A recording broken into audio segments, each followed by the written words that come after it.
Hello दोस्तों, आप सब कैसे हैं। हमारा नाम संदीप कुमार वर्मा है और ये हमारा सोलर सिस्टम का चक्की है। सोलर से चलता है और लाइट से भी चलता है। ये देखिए किस तरीके से हमारा सरसों का मशीन रन कर रहा है। ये अभी प्रेजेंट टाइम में सरसों का मशीन केवल एक चल रहा है और इधर एक सरसों का मशीन इधर 6 वोल्ट का है। ये हमारा आटा मशीन है। आटे का काम देखिए पिसाई का ख़त्म कर चुके हैं। आप आज थोड़ा काम कम था पर काम अब भी चल रहा है। आटे का पिसाई ख़त्म हो चुका है। इधर ये देखिए यहाँ पे गेहूँ इतना पीस के रखा हुआ है। सुबह से पिसाई हुआ था इतना सारा। और ये देखिए इधर भी रखा हुआ है। और ये हमारा आटा मशीन 20 इंची का है। खड़ी आटा मशीन है 20 इंच का। देखिए इस कंपनी का है, गोल्ड कॉइन कंपनी का है और पत्थर पुखराज का लगा हुआ है। नंबर 1 का काम करता है। पुखराज हुआ, चॉयल हुआ, ये सब पत्थर नंबर 1 में गिनती के होता है। इसको पत्थर लगाने से आटे की क्वालिटी बढ़ जाती है। प्लस आटे की क्वालिटी के साथ में गल्ला भी ज़्यादा खींचेगा। आप मान चलिए जो गल्ला 1 घंटे में 1.5 कुंटल खींचता है, चॉयल या पुखराज का या अन्य कंपनी का अच्छा पत्थर लगाएंगे, अच्छा स्टोन लगाएंगे तो वो गेहूं का पिसाई मान चलिए 1.5 कुंटल अगर पीस रहा है तो वो 2 कुंटल घंटे में पहुंच जाएगा। पत्थर अच्छा होने के कारण उसमें जो बारीक कण होते हैं अच्छा होता है। और पत्थर लगाइए तो हमेशा ब्लैक हैमरी लगाइए। रेड हैमरी में दिक्कत ये रहती है गल्ला कम निकलता है। ब्लैक हैमरी का गल्ला ज़्यादा निकलता है। ये हमारा सरसों का पिराई हो रहा है। देखिए किस तरीके से वर्क हो रहा है इस समय। हमारा ये सरसों का मशीन 50, अब गर्मी आ गया, 50 से 60 kg 1 घंटे में निकलता है। ये देखिए खल निकल रहा है। ये देखिए अभी सरसों का तेल इधर निकाल के रखा जा रहा है। ये पिराई हो रही है। अब अभी ग्राहक का काम कम था, अपनी पिराई कर रहे हैं। अपना सरसों पिराई करके जब ग्राहक का काम रहता है, ग्राहक का होता है, नहीं तो फिर नहीं रहता है। तो सोलर एनर्जी है। सोलर का एनर्जी किसी में स्टॉक नहीं कर सकते हैं, स्टॉक नहीं कर सकते हैं। इसलिए उसको यूज करो। यूज करने के लिए अपनी पिराई करवाने लगते हैं ताकि तेल का बिक्री भी होता है।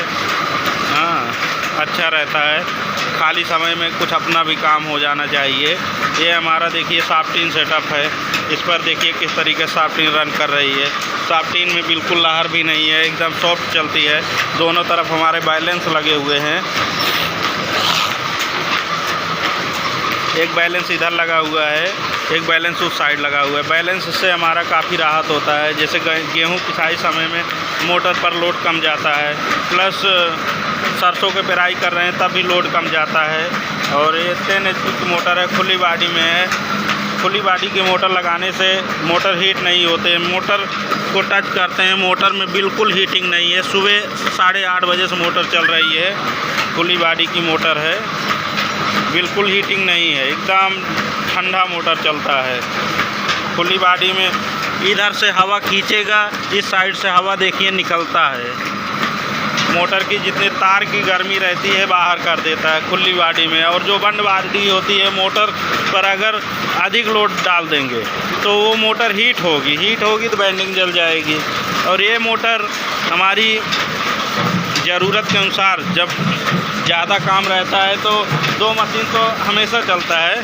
एक आटा एक तेल मशीन या डबल तेल मशीन हमेशा चलता है। कभी कभी ज़रूरत पड़ जाता है हम इस पर 3 लोड चला सकते हैं। इतना इस मोटर में पावर है। 10 HP की है पर बहुत पावरदार मोटर है। क्लोस्कर कंपनी की हमारी मोटर है। देखिए दिखाते हैं, ये देखिए क्लोस्कर कंपनी की मोटर है। और आइए हम दिखाते हैं अपना BFD ड्राइव। ये हमारा BFD ड्राइव है। देखिए किस तरीके से लोड ले रहा है। अभी प्रेजेंट टाइम में 10 एम्पियर का लोड चल रहा है। 50 की फ्रीक्वेंसी, वोल्टेज 694। और आइए BFD के अंदर ऑटो ग्रिड BFD है। देखिए ये हमारा लाइट का सिस्टम का MCB लगा हुआ है और ये हमारा सोलर का है। और ये देखिए 10 एम्पियर लोड लेकर चल रहा है। ये HP कंपनी की BFD है और फ्रीक्वेंसी 50 है। देखिए और ये वोल्टेज DC वोल्टेज 690-93 है। ऐसे है। और ये AC वोल्टेज देखिए 413, 14, 15 ऐसे रहता है वोल्टेज। और मोटर के हिसाब से वोल्टेज सेट किया जाता है। मोटर जैसे कितना करंट लेता है उस पर फ्रीक्वेंसी उसकी लिखी हुई होती है। मोटर की फ्रीक्वेंसी 50 है तो 50 फ्रीक्वेंसी रहे। और अगर मोटर पर 415, 16 वोल्टेज देना एकदम बढ़िया रहता है। उससे ज़्यादा अधिक वोल्टेज देंगे तो मोटर में ओवर वोल्टेज जाएगा तो मोटर की वाइंडिंग जल सकती है। मोटर में नियमतः 350 से वोल्टेज लेकर मान चलिए 415, 16 वोल्टेज देना चाहिए ताकि मोटर जले ना। मोटर में अगर कम वोल्टेज जाएगा तब भी मोटर आपकी जल सकती है। ये हमारी 6 वोल्ट की तेल मशीन है। देखिए पहले इस पर हमारा 4 वोल्ट का था, अब इसको हम चेंज करके 6 वोल्ट का कर दिए।